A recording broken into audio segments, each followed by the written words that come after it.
Good morning everyone, welcome back to online classes of Bagadia Bal Vidya निकेतन। कल अपन ने implantation और pregnancy करी थी, वो टॉपिक कंप्लीट हो गया था। तो आज का जो टॉपिक है अपन कंटिन्यू प्रोसेस में चल रहे हैं, है ना। सबसे पहले अपन ने फर्टिलाइजेशन, उसके बाद इम्प्लांटेशन, उसके बाद प्रेगनेंसी पढ़ा। अब एम्ब्रियोनिक डेवलपमेंट, उसके बाद पास्चुरेशन एंड द लास्ट टॉपिक जो है चैप्टर का वो होता है लैक्टेशन। और इस चैप्टर के सारे जो टॉपिक्स हैं वो अपन ने ऑलमोस्ट कर लिए हैं, ठीक है। चलिए अपन स्टार्ट करते हैं विद द एम्ब्रियोनिक डेवलपमेंट। एक बात और बता दूं, एक फर्स्ट चैप्टर जो है वो अपना रिड्यूस हुआ है, तो अगर कर लिया है बहुत अच्छी बात है, नहीं किया है अगर किसी ने तो अब नहीं करना है वो चैप्टर। सेकंड, थर्ड और फोर्थ चैप्टर ही है, वो एक यूनिट में है, ठीक है। चलो स्टार्ट करते हैं एम्ब्रियोनिक डेवलपमेंट, ठीक है। एम्ब्रियोनिक डेवलपमेंट से पहले अपन इम्प्लांटेशन में पढ़ा था कि क्या होता है, ट्रोफोब्लास्ट की जो सेल्स होती हैं ना, और अंदर क्या होती हैं, अंदर क्या होती है ICM, है ना, इनर सेलुलर मास होता है, और ये ट्रोफोब्लास्ट होता है आउटर साइड पे, ठीक है। तो जो ICM सेल्स होती हैं दे कंटेन स्टेम सेल्स। इनमें क्या होती हैं, स्टेम सेल्स होती हैं। किसमें, ICM में। ICM की जो सेल्स होती हैं inner cellular mass they contain of stem cells. अब स्टेम सेल्स में एक पोटेंसी होती है, they can formate all the organs and all the tissues। जो भी ग्रोइंग टिश्यूज हैं या ग्रोइंग ऑर्गन्स होते हैं तो स्टेम सेल्स होती हैं, वो सब कुछ बना देती हैं। इनर सेलुलर मास की जो सेल्स होती हैं दे हैव स्टेम सेल्स, और स्टेम सेल्स में एबिलिटी होती है या पोटेंसी होती है, they can create every organ और द टिश्यूज, ठीक है। इन स्टेम सेल से ही आगे फॉर्मेशन होता है। अपन ने कल पढ़ा था भाई, आउटर साइड की जो लेयर होती है एक्टो, मीजो, एंडोडर्म, ये 3 जर्म लेयर बन जाती है। फिर क्या करती हैं, डिफरेंशिएशन होते जाते हैं इनका, तो अलग टिश्यूज और अलग जो है ऑर्गन्स का ये फॉर्मेशन करती हैं, है ना, ठीक है। इसी से कंटिन्यू अपन चल रहे हैं कि भाई एक्टो, मीजो, एंडोडर्म बन गए, उसके बाद क्या होता है ना। तो एम्ब्रियोनिक डेवलपमेंट में जो भी अपन पढ़ेंगे, जो मान लीजिए कितना टाइम होता है, 9 मंथ्स जो अप्रोक्स होता है, उनमें फर्स्ट मंथ में क्या बनेंगे organs, second month, fourth, fifth, 9 month तक जो है कंप्लीट फिटस जो होता है वो डेवलपिंग फिटस वो रेडी टू बोर्न हो जाता है। तो फर्स्ट मंथ में देखिए क्या चेंजेस हैं। देखिए जो फिटस होता है डेवलपिंग फिटस, उनमें प्रेगनेंसी के बाद जो एम्ब्रियोनिक चेंजेस होते हैं वो क्या होते हैं। देखिए फर्स्ट जो है, फर्स्ट मंथ में क्या होता है, हार्ट इज फॉर्म्ड। तो ये फर्स्ट कैरेक्टर है, फर्स्ट मंथ में हार्ट बन जाता है। इसका मतलब क्या है, it is ensure the listening to the they are foetus are alive, listening to the heart voice, heart beat जो होती है उसकी वजह से अपन कह सकते हैं फर्स्ट मंथ में कि हाँ फिटस जो है वो क्या कर रहा है, अलाइव है। And of the second month, and of the second month क्या होता है, कुछ डिजिट्स और लिम्स होते हैं वो बनना शुरू हो जाते हैं bye the end of second month. First month में क्या होते हैं कि हार्ट फॉर्म होता है, ठीक है। सेकेंड मंथ में क्या हो जाते हैं, लिम्स होते हैं, और जो डिजिट्स हैं, है ना, ये डिजिट्स होती हैं अंगुलियों और पैरों वाली छोटी, और लिम्स क्या होते हैं, हाथ और पैर, तो ये बनना शुरू हो जाते हैं bye the end of third month. अब थर्ड मंथ में क्या होता है, जो मेजर ऑर्गन्स होते हैं वो भी बनना शुरू हो जाते हैं या बन जाते हैं bye the end of third month. Third month या इसको अपन कहेंगे ट्राइमेस्टर, 3 महीने का जो ग्रुप है उसको ट्राइमेस्टर कहेंगे, सेमेस्टर होता है वैसे ही ट्राइमेस्टर।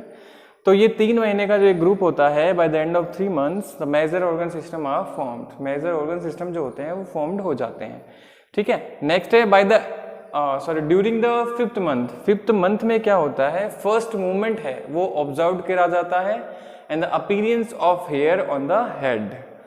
फिफ्थ मंथ में क्या होता है, फर्स्ट मूवमेंट है फिटस का वो ऑब्जर्व किया जाता है, और अपीयर होते हैं कुछ स्मॉल हेयर जो होते हैं ऑन द हेड, वो अपीयर होने लग जाते हैं। नेक्स्ट है by the end of the 6 month, 6 month में कवर्ड हो जाता है पूरा फिटस। फिटस पे फाइन हेयर जो होते हैं उनसे वो कवर्ड हो जाता है, ठीक है। और इसी मंथ में क्या होता है, by the end of 6 month में ही आई लिड्स जो होती हैं, आई लैशेस जो होती हैं वो भी सेपरेट होने लग जाती हैं, आई लिड्स और आई लैशेस, ठीक है। फिर है अगर मेल की बात करते हैं तो bye the end of the 8 months, 8 months में क्या होता है, अगर अपन बात करते हैं मेल फिटस की, ठीक है, तो उनमें टेस्टिस जो होते हैं वो डिसेंड होकर कहाँ पहुंच जाते हैं, स्कॉटन में पहुंच जाते हैं। Testis are descends and implant और the facilitate to the scrotum, scrotum तक वो पहुंच जाते हैं।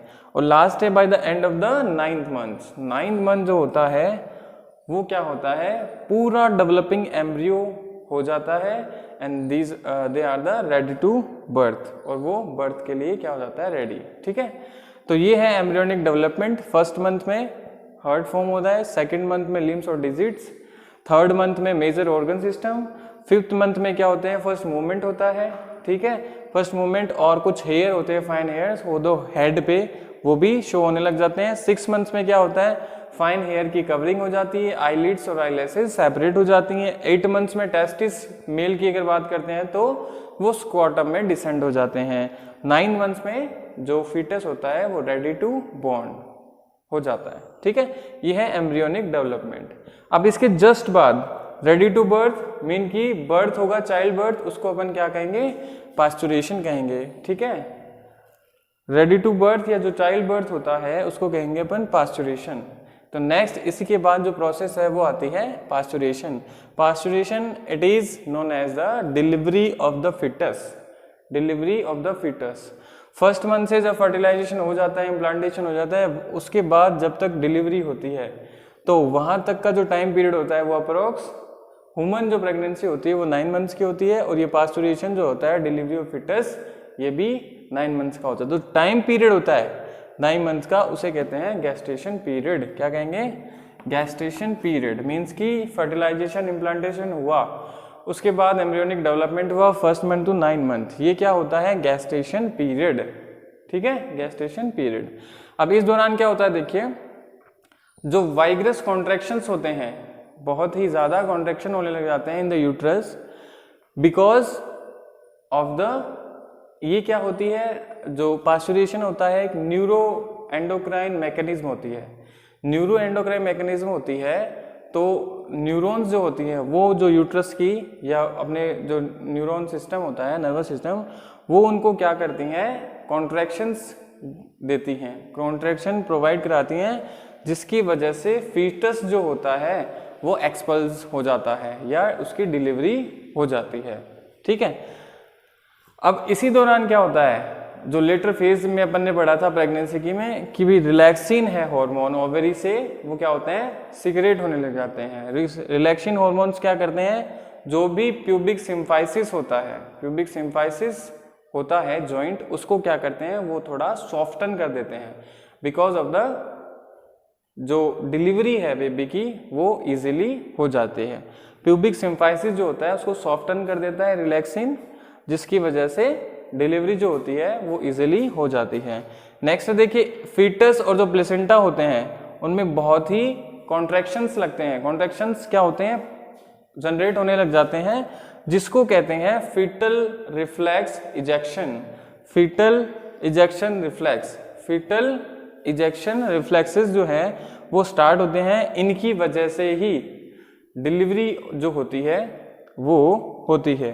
फीटस और प्लेसेंटा जो होते हैं वो क्या करने लग जाते हैं, उनमें वाइग्रस कॉन्ट्रैक्शन होने लग जाते हैं, और उसी की वजह से डिलीवरी ऑफ द बेबी होता है, उसको कहते हैं फीटल इजेक्शन रिलैक्स। ठीक है, इसी दौरान जो पिट्यूटरी हार्मोन होता है, पिट्यूटरी ग्लैंड होती है, पोस्टीरियर जो पिट्यूटरी होती है वो क्या करती है, कुछ हार्मोन सीक्रेट करती है, उसको कहते हैं अपन ऑक्सीटोसिन।